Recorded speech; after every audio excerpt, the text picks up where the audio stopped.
Apa saja protokol kesehatan COVID-19 yang harus Anda taati? Jaga kebersihan tangan.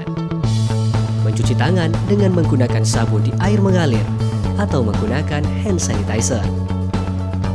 Jangan menyentuh wajah dalam kondisi tangan yang belum bersih. Jika tangan kotor digunakan untuk menyentuh wajah, maka virus dapat dengan mudah masuk ke dalam tubuh.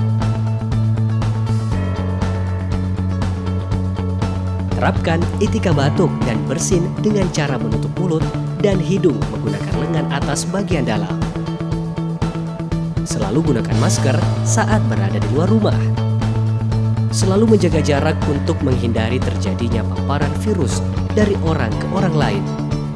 Meminimalisir kontak fisik dengan orang lain agar terhindar dari COVID-19.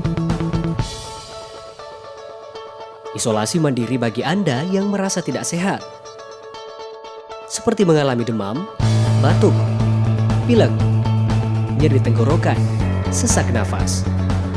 Tetap berada di dalam karena saat Anda berada di luar rumah, memiliki risiko infeksi COVID-19 dan menularkannya ke orang lain. Jaga kesehatan selama masa pandemi dengan mengonsumsi makanan bergizi seimbang dan melakukan olahraga.